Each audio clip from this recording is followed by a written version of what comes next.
History of English Poetry, Part 1.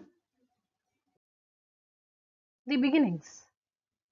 The beginnings of poetry. Like all other literature of the world, English literature also began with poetry.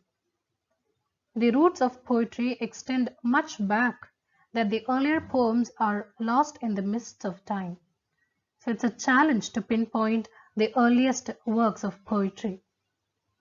In those days, there was no printing press, and hence there was no system of keeping records. And as a result, it is impossible now to trace out who the first poet was. Old English poetry, that is prehistory to the 11th century, that is the period, Old English period. It started back in the 5th century. It is believed that the earliest poems in English were written between 450 AD and 1066 AD, the time that is known as the Anglo-Saxon period. Historically, the Anglo-Saxon period denotes the period in Britain between about 450 and 1066 after their initial settlement and up until the Norman conquest, initial settlement of the Angles and the Saxons until the Norman conquest. Old English is so different from the various dialects of modern English. So it might as well be a whole other language. And it is in Old English that the earliest fragments of English poetry are found. If you look at the image on the right side, you will understand this is a piece of Old English literature. Are you able to read anything? It is totally unintelligible, right? This is how Old English was. Saint Cadmon. Saint Cadmon, who lived between approximately 658 AD and 680 AD, is the earliest English poet whose name is known. He was an Anglo-Saxon and he cared for the animals. He was attached to the double monastery of Whitby Abbey. Whitby is a town in England. It is said that he was a shepherd. And according to Venerable Bede, Cadmon was originally ignorant of the art of song. So there's a beautiful story behind how Cadmon started composing poems. Cadmon, according to Venerable Bede, was an unlearned herdsman, one who took care of animals. He was so ignorant of singing that sometimes during feasts, it was a custom that, for the pleasure of all, each guest should sing in turn. So during such festivities, such occasions, Cadmon would rise from his table when he saw the harp coming to him. Harp is a musical instrument, and he would go home ashamed, not being able to sing. Once it happened that he did this thing at a certain festivity, that he walked away from the festivity and went to the stable to care for the horses. That was the duty assigned to him for the night. And as he slept at the usual time, a person came and stood by him. The person said, "Cadmon, sing me something." And Cadmon replied, "I cannot sing, and that is why I came hither from the feast." But the person said again, "Cadmon, sing to me." And Cadmon said, "What shall I sing?" The person replied, "Sing the beginning of created things." Cadmon sang, and the next day, when he told the steward of the abbey about his song, the steward took him to Abbess Hilda, who heard from him his episodes. Later, more episodes from the Latin Bible were explained to him, and he turned them into songs. This is how Saint Cadmon started singing, how he started composing songs. The first complete poems to have survived to the current date are a hymn to creation attributed to Cadmon. Cadmon later became a monk and a religious poet. On the right side, you can see a monument to Cadmon in Whitby, UK. To the glory of God and in memory of Cadmon, the father of English sacred song, fell asleep hard by 680.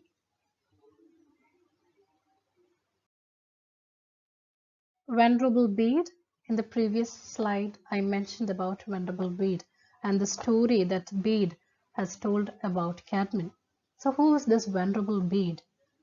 Venerable Bede, he is also known as the Venerable Bede, Bede the Venerable, and Saint Bede.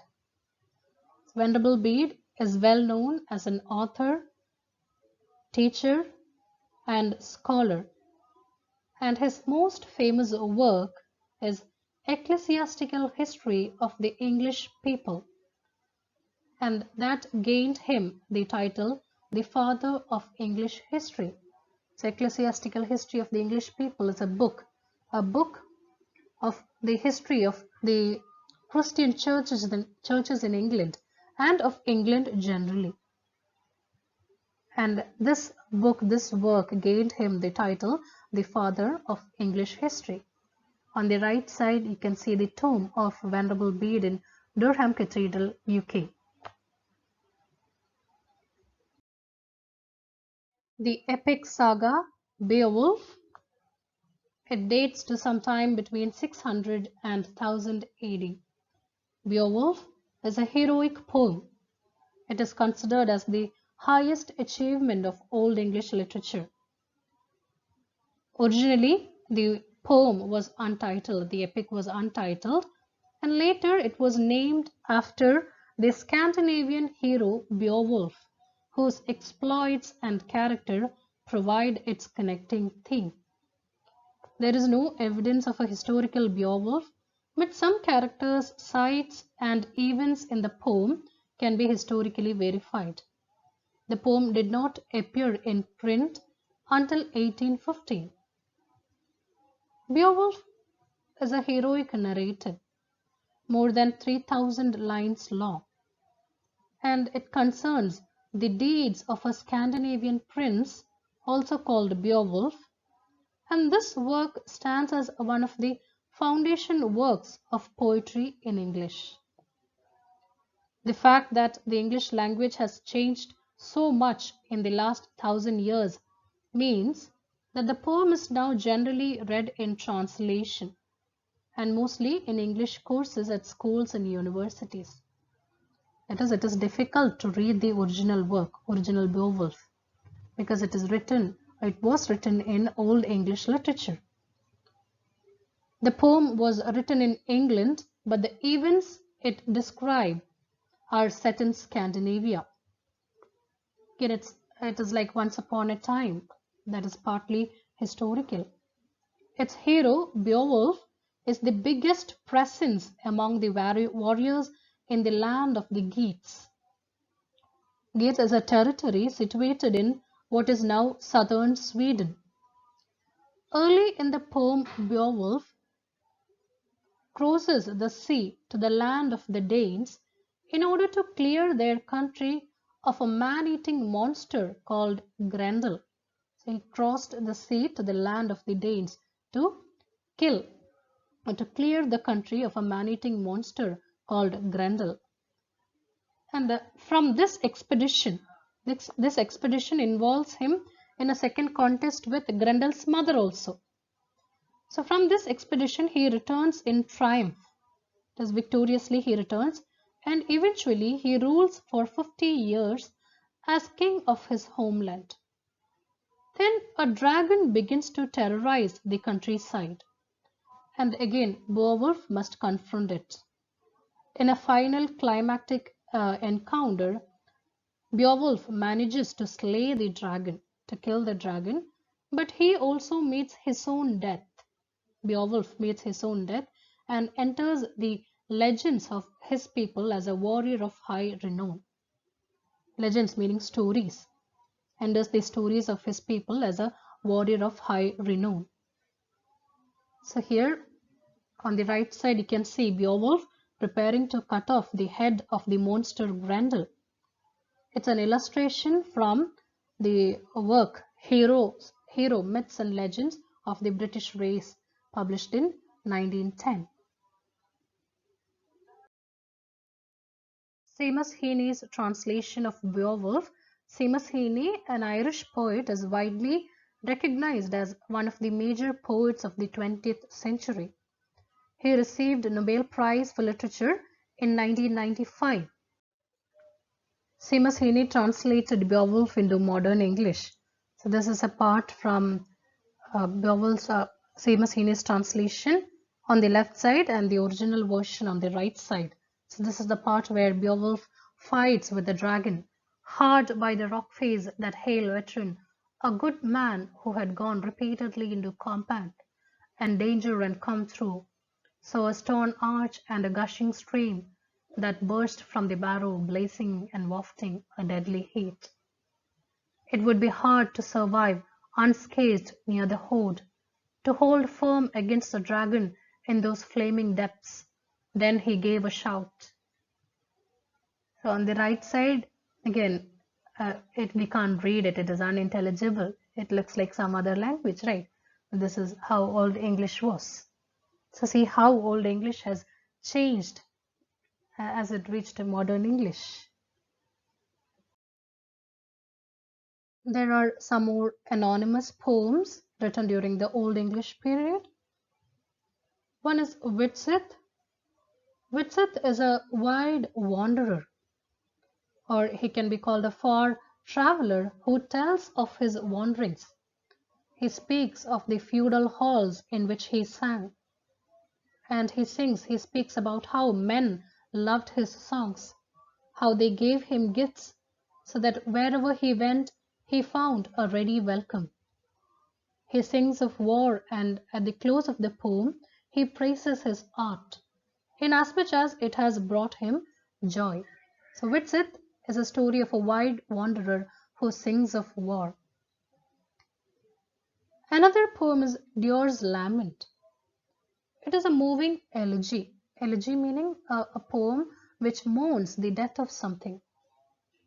Deor's Lament is a moving elegy of 42 lines which gives voice to the suffering of a minstrel or a scop who has been replaced by a rival after years of service to his lord.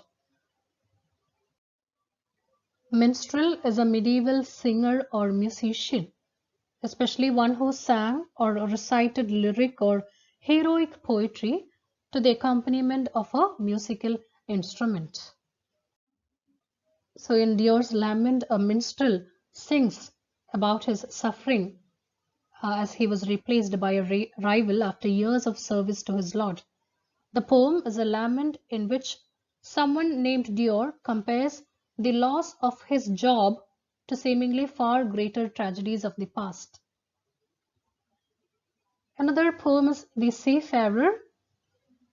Seafarer gives a first-person account of a man alone on the sea. The first section of the poem is a painfully personal description of the suffering and mysterious attractions of life at sea. In the second section of the poem, the speaker makes an abrupt shift to moral speculation. He talks about the fleeting nature of fame.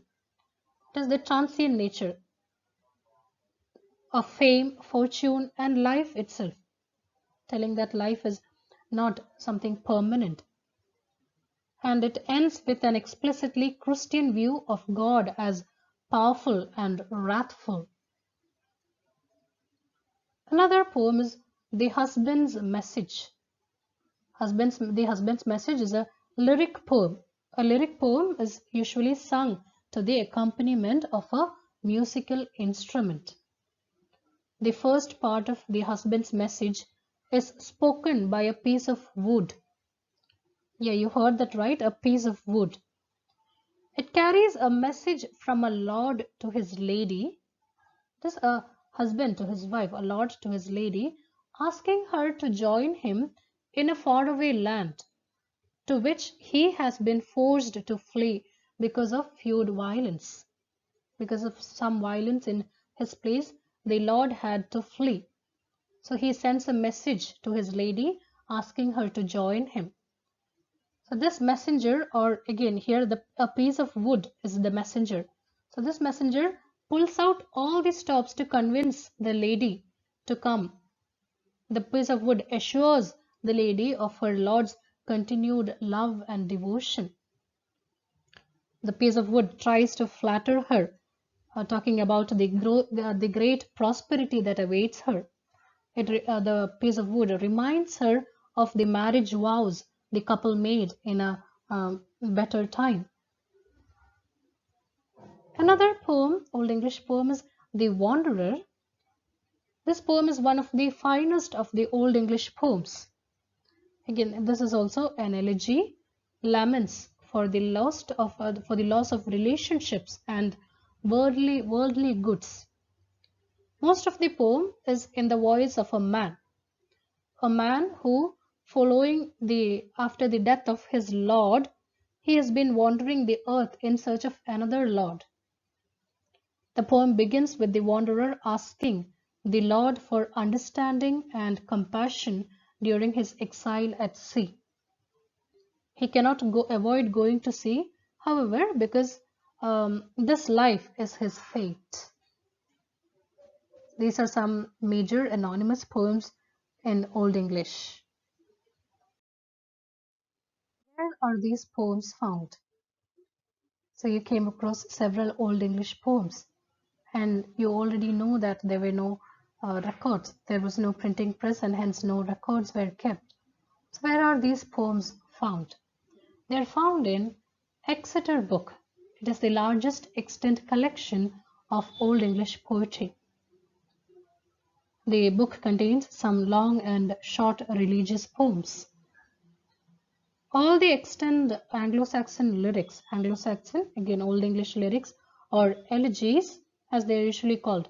For example, the poems that we saw, the Wanderer, the Seafarer, the Wife's Lament, the Husband's Message, and the Ruin are all found in this book. These are secular poems. These poems evoke a poignant sense of desolation. There is a gloomy sense of desolation, sadness, and loneliness in their descriptions. The themes of these poems are usually separation of lovers, the sorrows of exile, or the terrors and attractions of the sea. Although some of them, that is, poems like The Wanderer and The Seafarer, also carry the weight of religious allegory. An allegory is a story or a poem or a picture that can be interpreted to reveal a hidden meaning. And the hidden meaning is typically a moral or political one. Because other than the surface meaning of a poem or a story, there will be a hidden meaning. They are called allegories. In addition to these poems, the Exeter Book preserves 95 riddles. So to conclude, religious and epic poetry dominate the Old English period. There were proverbs, riddles, and charms, and the Old English period is characterized by alliteration rather than rhyme. The common subjects of these poems are either religious faith or heroic deeds. Some of the poems are written on pagan myths, and the rest are on subjects taken from the Bible. The heroic stories are mostly based on the German folktales, Germanic folktales. They are also associated with Germanic languages. These poems are written in alliterative Old English, which is not used in our time. The lines of these poems are generally long and unrhymed. There is no rhyme. These poems are among the widely translated items in the 20th century.